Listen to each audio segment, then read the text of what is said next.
Can't see because of the lights. Hey, everybody, welcome to Bible study. If I'm squinting, so the lights are still adjusted for Sunday when we had the chairs up here with Pastor B. But that's okay. We'll muddle through. There are worse things in life to go through, right? So welcome to Bible study. My name is Erica Santiago. I'm the teaching pastor here at Mosaic Church. And tonight we continue our journey through the Gospels in the New Testament, Matthew, Mark, Luke, and John, by focusing this month, hashtag Women's History Month, y'all. Yay!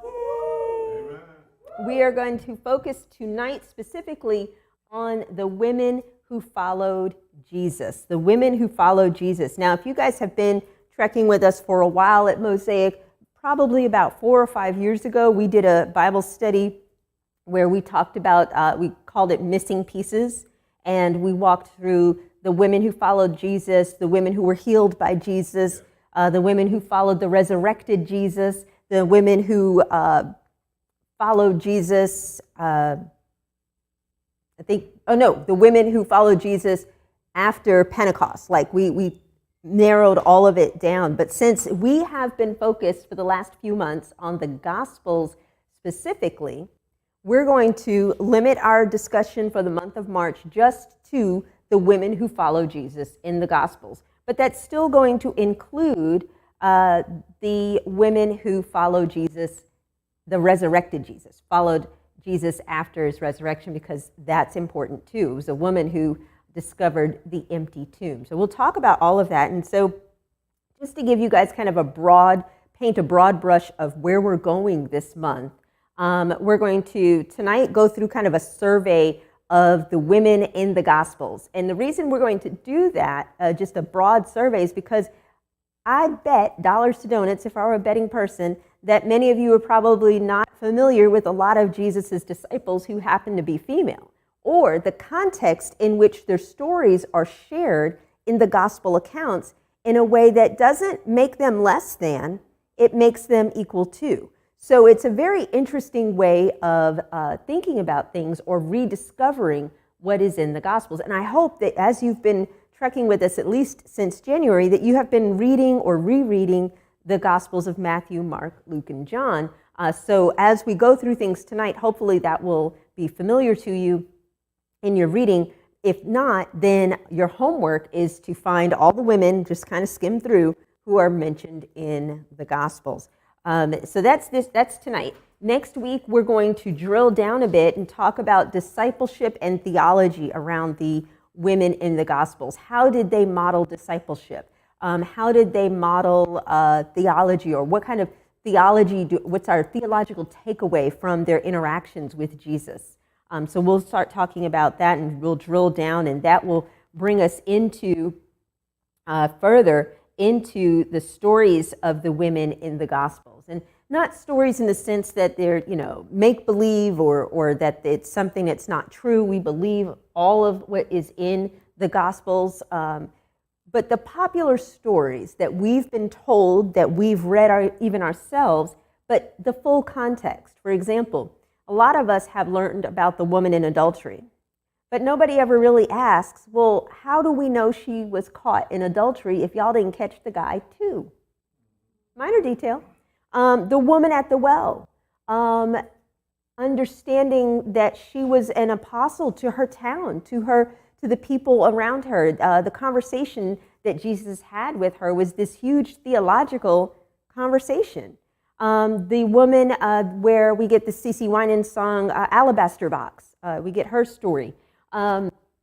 Mary and Elizabeth in the beginning of the Gospels, with Mary, the mother of Jesus, and Elizabeth, her cousin, the mother of John the Baptist. What is their story? What are things that we can learn about from them? And of course, one of my favorite stories is the Canaanite woman. The details with that require us to take a look at an atlas. And so that is really, really important to the overall kingdom of God, the story of God, and the gospel account of the life and ministry of Jesus and his resurrection. And that brings me to the last part. As we start to close out the month, we'll talk about the women who followed the resurrected Jesus. And we may, if we've got time, if we get through all the women in the Gospels, if we have time at the end of the month, we will check in on the New Testament women, on the other New Testament women, like Priscilla and Phoebe.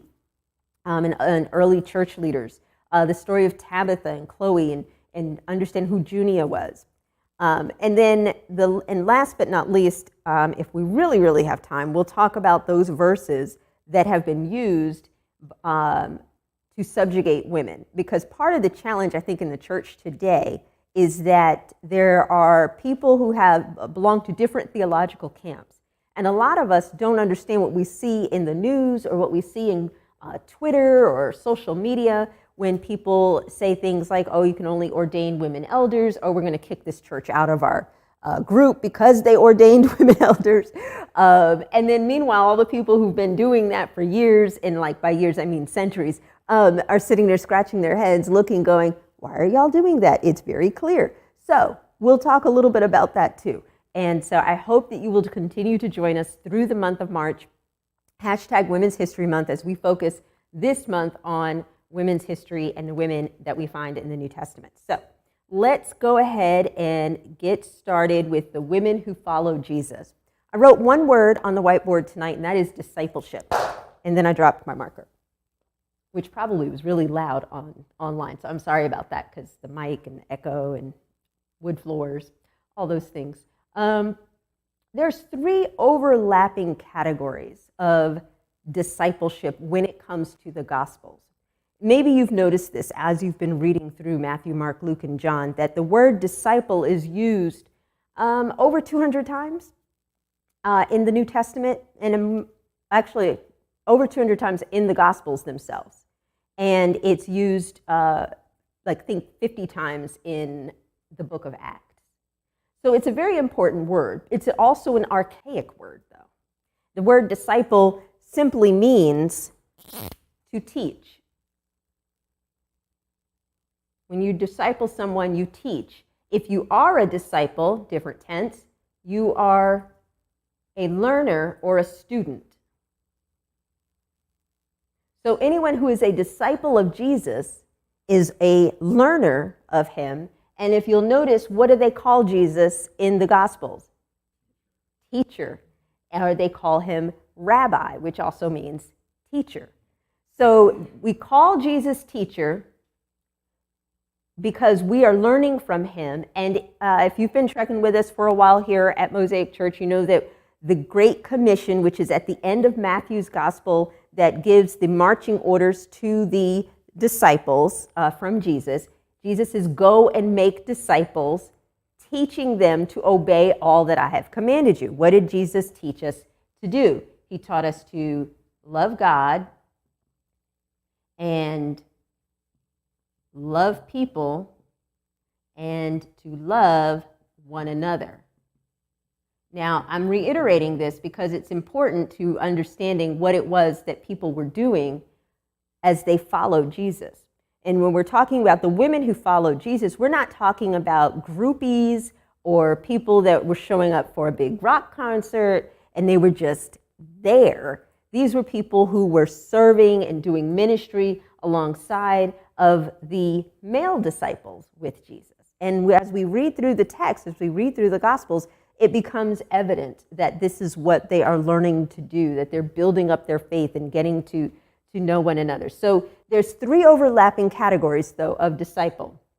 The first one is simply that they're followers. Whoops, I need to learn how to write letters, Erica, write letters. 1, followers. Whenever the Gospels use the word followers, we see that in the very beginning. Why? Because this is someone just getting started being engaged or interacting with Jesus. Where do we see that? We see that in Mark 15. It points to women followers. So I'm just going to write that up here for reference. Mark 15, there's women followers. Mark 10, there's blind Bartimaeus, as he's called. So we see that in Mark 10. Mark 1, you see that when Jesus calls the disciples, the fishers of men, he says he's making them followers of him. He's, come, follow me. When Jesus calls people, he's like, come, follow me. This is your starting point. This is your category. So when people are followers of Jesus, and we see this also in Matthew 4, that verse that we usually focus on the fishers of men, that they're fishing men, they're following Jesus. Jesus only tells them, hey, come follow me, come follow me. That's all he's saying. So when we talk about the language of discipleship, the language of getting to learn, well, now they're following him so that they can learn from him. The second category of discipleship are disciples, actual disciples. Those are the learners, the people who are learning, students, and that's pretty much everybody. So they go from simply following Jesus to becoming, to learning from him. At a minimum, following Jesus with your whole life. Let me kind of explain that a little bit. When we see these people in Mark and Matthew deciding to follow, I'm going to leave it there, deciding to follow Jesus, what they do is actually a really radical thing. They leave. They get up and they go. They go and they do something different. They go and they follow Jesus. They leave their whole life. They have a whole new lifestyle. They change their belief system. And so following Jesus means that you are making a radical shift. Followers who are now disciples, this other category, they're engaged in the missional movement that Jesus is launching. So a follower of Christ also now has faith in Jesus. They're learning faith. They are transformed.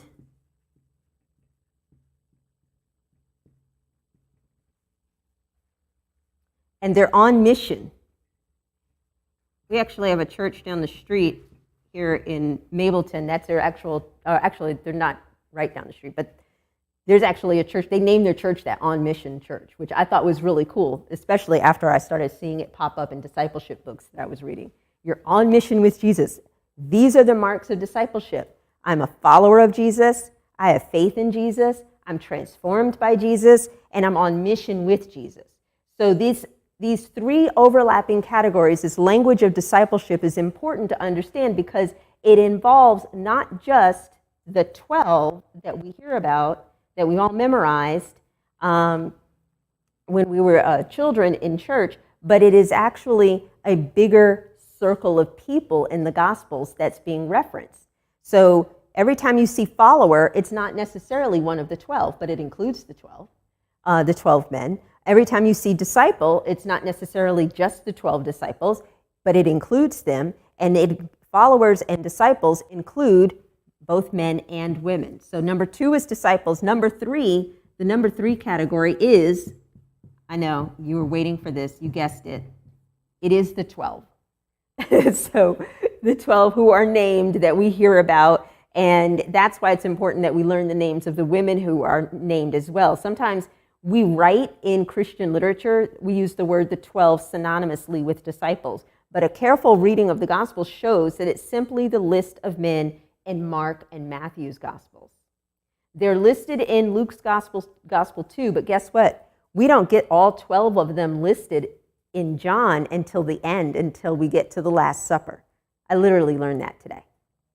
I thought that was fascinating, that it wasn't. So when we put too much emphasis on one thing, and granted, there's 4 Gospels, but and we talked about this a few weeks back, why are there 4 Gospels? You had 4 different audiences. You had the Jewish audience, you had the new Jewish Christian audience, you had the Gentile audience, you had the people who needed a theological understanding of who God is, who Jesus is, and that's why John's Gospel stands out differently than what are known as the 3 synoptic Gospels, Matthew, Mark, and Luke. And so the 12, there was a reason for it, because the number 12 in Jewish tradition meant something to them. And so initially Jesus comes to the Jewish people.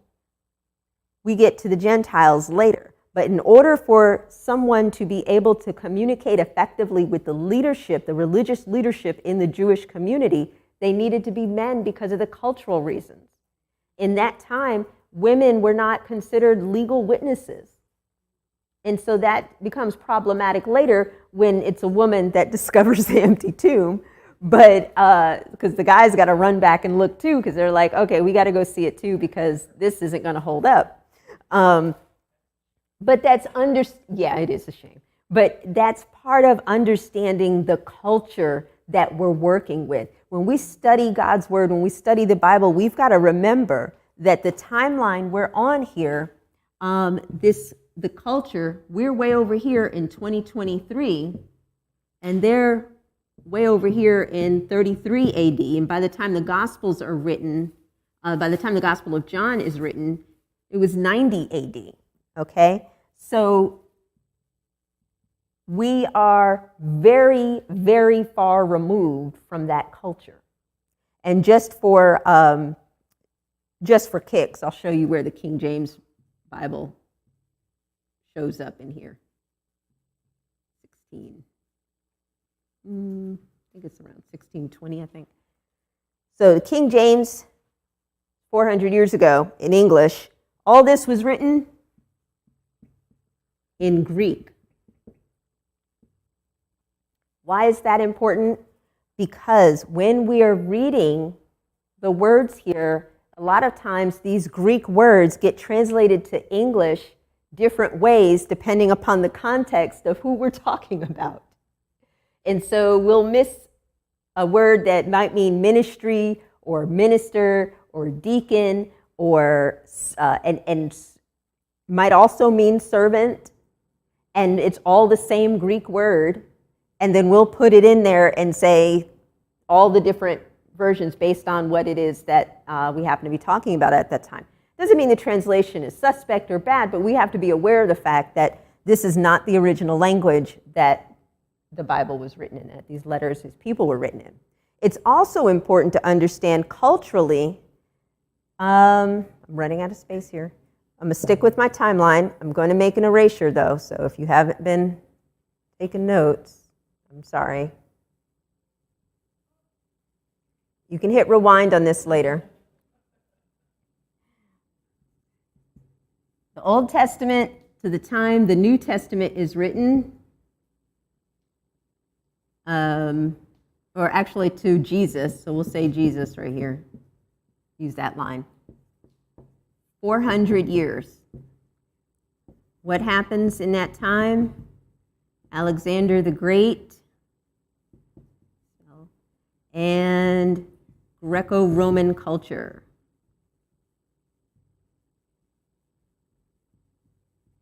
Okay.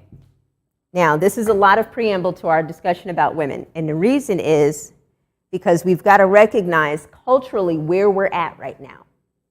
You're in a very patriarchal moment because the Roman and Greek philosophers do not like women. Aristotle believed that women were a malformed version of men. That's why there's so many naked statues of men. They looked at the male body as the actual perfection of the universe, and the women's bodies, not so much. And so when you are working with a mindset that on top of patriarchy that, regular old patriarchy that already existed, when you throw that into the mix, you get a situation where Jesus has to turn everything upside down. Everything changes. So you end up with, because you got to ask yourself, if this were so bent towards only men, why would all these women follow? Why would they donate to the cause? Why would they be so interested? So a disciple of Jesus, someone who has a relationship with Jesus, they're involved in his ministry, they're committed to his mission. They're a disciple, they are in relationship with Jesus, they followed him, they're involved, and they are committed. And that's why the names keep popping up, because the reason that we have the names, that the names lasted, the names continued to show up or to be remembered, and it was important to put their names there, is because of the commitment that these people had.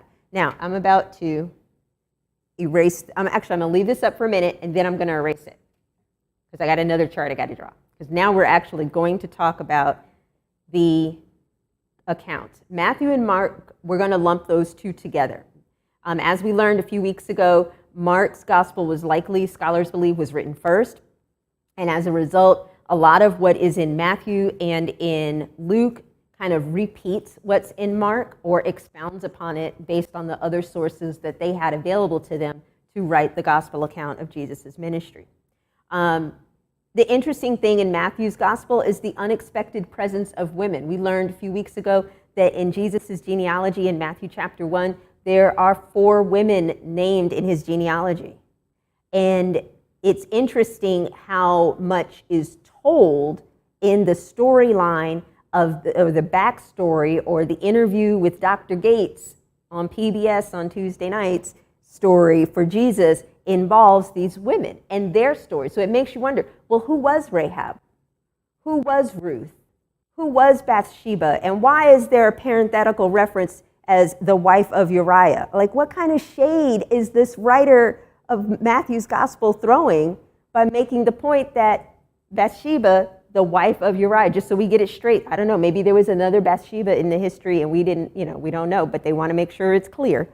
So you have the unexpected presence of women in the genealogy. And those women, scholars believe, those women that are named are considered Old Testament prototypes of the women at the tomb who bear witness to the resurrection of the Messiah. And then, but here's the other interesting thing, though. We talked about being called, the followers of Jesus being called, that Jesus walked up to these men and said, "Come, follow me." There's no story of women being called in Matthew and Mark. So the women who follow Jesus, they heard him speak. Maybe he healed them from something, or they heard him teach, and they were like, I've got to go where that guy's going. And I don't know what that speaks to the church today, just that minor detail that the men, Jesus had to go get the men. But the women were like, I hear you, I see you, I'm with you, let's go. But Jesus had to go get the men, stop doing what you're doing, come on, come with me. So, I don't know, I'm just, that just popped into my head, thank you, Holy Ghost. Okay, so I'm going to erase this now as we continue talking about Matthew and Mark. So, there's no women in Matthew and Mark's account present at the Transfiguration. There's no women present in their account of the Passover or Last Supper meal, although it's possible that they were present, because what scholars now believe is just because the women are not named as being present, it doesn't mean that they're not necessarily there. Just because we say we're having Bible study right now, you only see me online, but there are people in the room with me. So they're not named, but it doesn't mean they're not here. Extraordinary openness to women disciples is the theme that we see throughout the Gospels of Matthew and Mark. An extraordinary openness to women disciples, because they are there, they are listed there, and I'm about to share with you who they are. There's unprecedented, though infrequently mentioned in comparison to the men in the other Gospel accounts. So I'm starting with Matthew and Mark because they have the least number of women mentioned in their Gospel, and the way that the account is shared, it's not that they're not important to the story, there's just not that many of them mentioned. So, and it could be a decision based on who their audience was. So who are these women, the Galilean women, who show up in the narrative of the Gospels of Mark and Matthew? Well, I'm going to start a new chart up here. So we'll do Matthew and Mark. Boom. Okay, you guys can probably guess who the first one is. I wish I had prizes to share. Okay, who's the second one? Well, she is, but I'm narrowing it just to the women who followed Jesus specifically. Sorry, I forgot that detail. So we got Mary. This one is Mary Magdalene, so we're going to do Mary M. And Mary, we'll call her Mary Mom. There we go. And let's see. Then we have another Mary. Nope. This one is Mary, mother of James and Joseph. And then we have Salome. If I can spell. Try to fix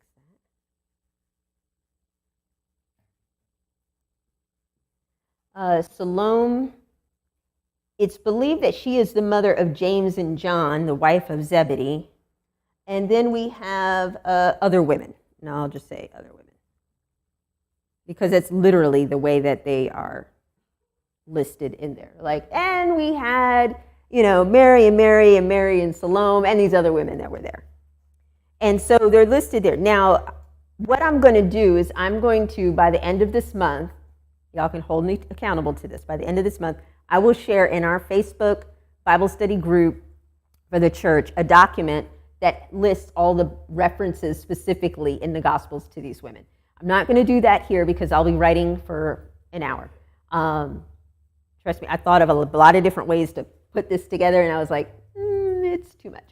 So, in Matthew and Mark's Gospel, we have Mary, the mother of Jesus. We have Mary Magdalene. We have another Mary. We have Salome, the mother of James and John, wife of Zebedee.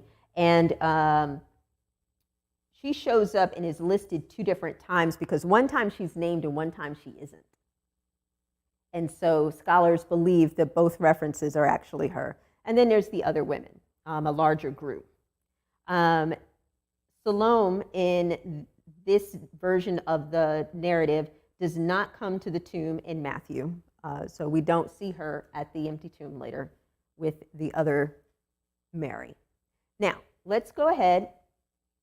Let's keep this moving. So Luke, let's look at Luke. Luke focuses on the 12 and the Galilean women also. Peter, now, but the way Luke structures his gospel is actually quite fascinating.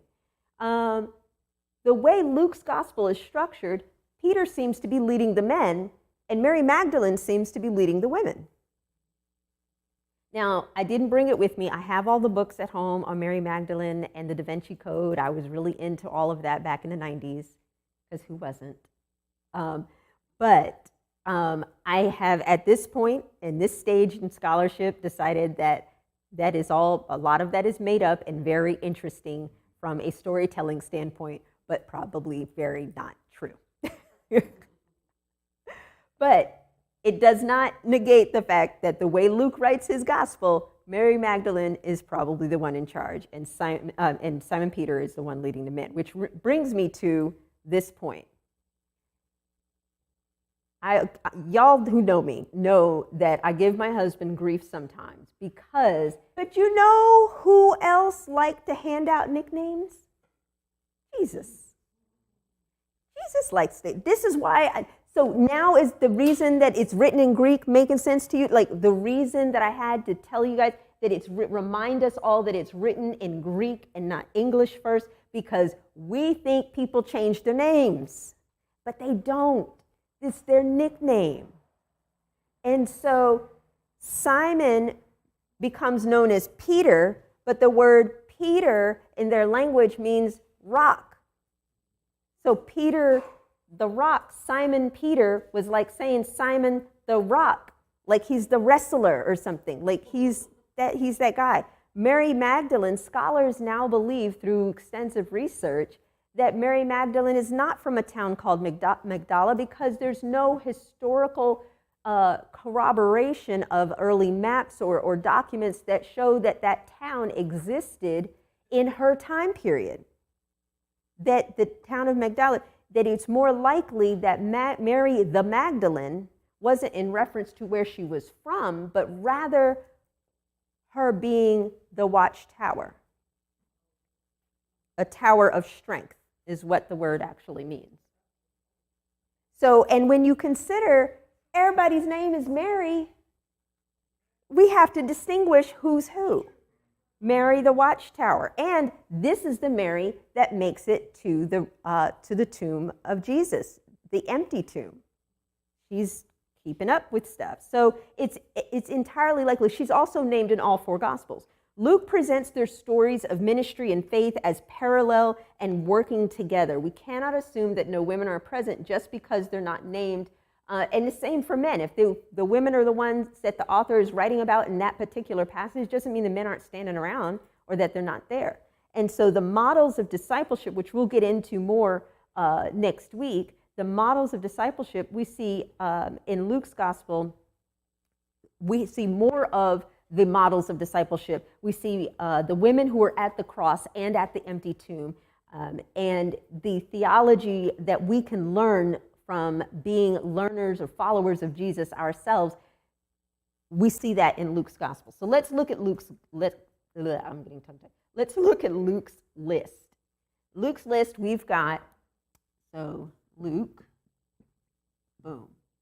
We've got Mary, and we'll put mom in parentheses, because Mary, mother of Jesus. We've got Mary the Magdalene. We've got Joanna. Joanna is also listed there as Chuza's wife, the wife of Chuza, Herod's steward. So she is someone who's from the upper class. She's someone who is likely wealthy. She's from an elite class. She was healed by Jesus. She financially supports the ministry.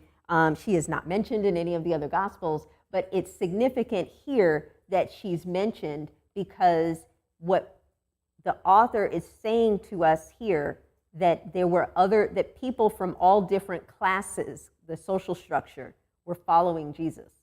And that's a big deal. So that's definitely a big deal. You can look her up, but we'll talk more about them in detail next week. Then we have Susanna. She's also only mentioned in Luke. We have Mary, the mother of James, and then we have other women. And when we're talking about women who followed Jesus, that in Luke's list, I've intentionally left out Martha and the other Mary because they figure more prominently in John's gospel. But in Luke's gospel, we've got Mary, Joanna, Susanna, Mary, some other women. And these are lists of the Galilean women who followed Jesus. Now, the last one is John's gospel. He talks about women as disciples. He actually paints a really great picture of exemplary faith, but also showing in his narrative growing and believing through misunderstandings, growing and believing in other ways that the reader can identify with them. John's gospel isn't like Matthew, Mark, and Luke. He's focused more on the divinity of Christ. And in that, he talks to us about faith and theology. In fact, the synoptic gospels, the first three here, give us short passages or short stories of individuals, but John provides a much fuller narrative, and he has much longer dialogues.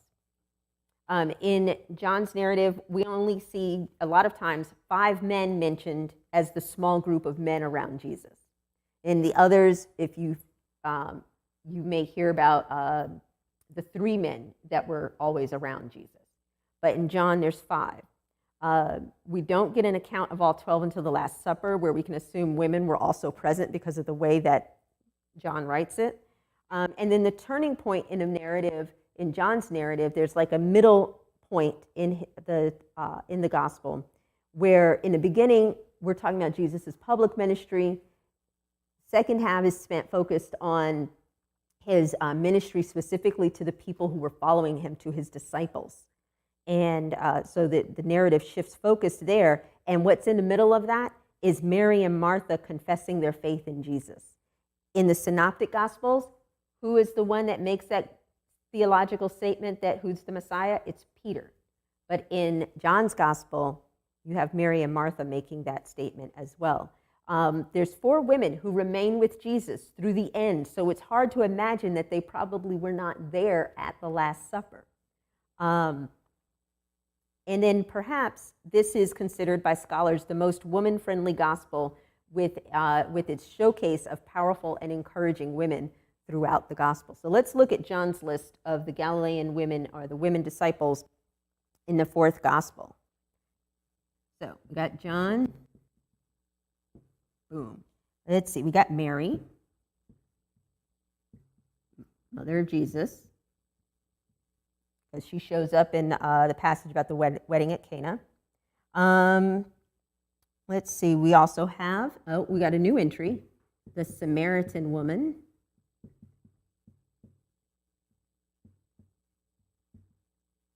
And her story is in chapter 4, so I'll put a 4 there for you. You can find that and read it. We've got Mary and Martha of Bethany. So Martha and her sister Mary of Bethany. And they were the sisters of Lazarus. They confessed faith in Jesus. And then you have Mary's sister, who doesn't have a name. So we'll just put her down as the aunt that's listed there. But she is also at the cross with Jesus' mother and happens to be there. And then, did I miss? I did. I didn't finish my list. There was one more Mary. This is the wife and mother of Clopas, who was a disciple of Jesus. And it's possible that she might have been the mother of James and Joseph. Kind of hard to trying to piece this together, but his name is Mary. But she's the third woman of the cross, and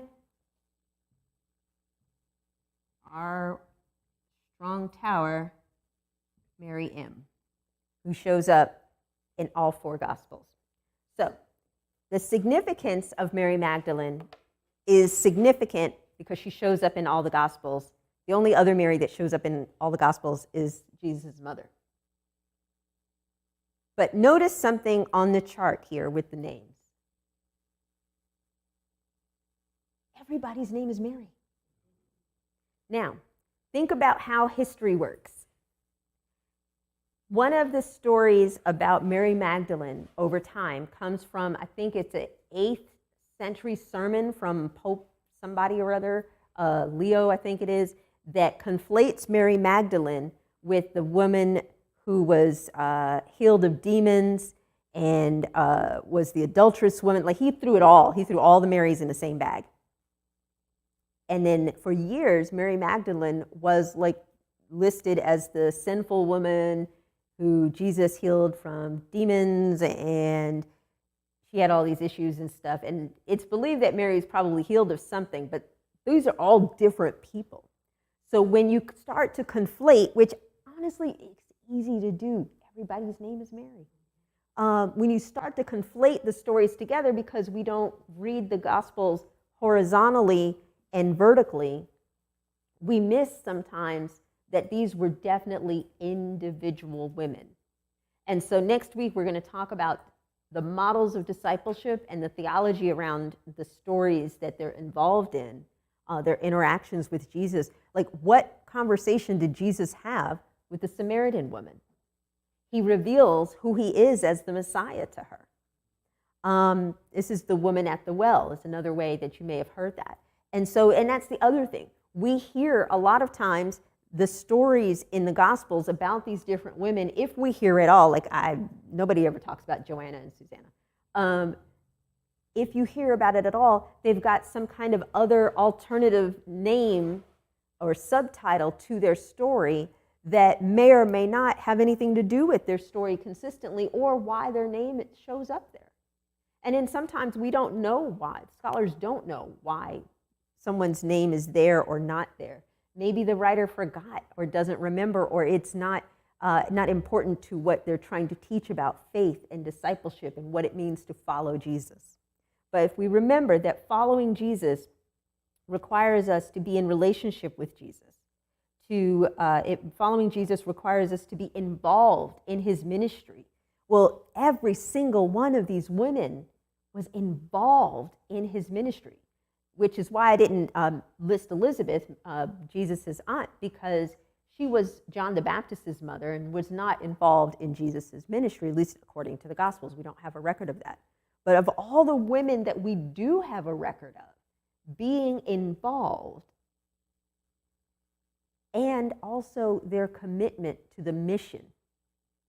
We don't have any reason to believe that these women did not go on in their lives through the book of Acts, that time period, and Pentecost, and lead other women or lead other men, lead their communities, lead in their homes.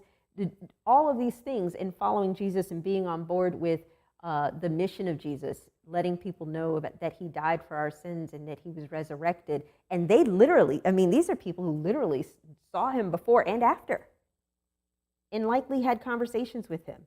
So it's very important to think about that. So as you're home this week, I want you to think about and skim through the Gospels. You can pick one or all, depends on what kind of time you've got, and look for the names of women or when women are mentioned, or if you see a situation and it looks like there's no women mentioned, read before and after and see if they left where the women were. Like it could be that they're still in the same spot they started in at the beginning of the chapter, but now Jesus is focused over here, or one of his disciples has asked a question and they're trying to pull it together. Ask yourself, what is going on in the text or the story? I heard that this morning on Prayer with Pastor V, they were throwing out deep theological terms like hermeneutics out there. And so something that we're going to work on later is a targeted, very intense Bible study. We're going to call it Seminary Saturdays. That is the plan. So be on the lookout for that. But understanding what's going on in the text and the story. Hermeneutics is the fancy theological scholarly word for interpretation, biblical interpretation. How do we interpret the Bible? So many people have different ways to interpret the Bible, but you can't interpret your way out of the women were there. And they were following Jesus. They were involved in his ministry. They were committed to his mission. They were there at the cross when all the men left and hid. They were there at the resurrection when the tomb was discovered empty.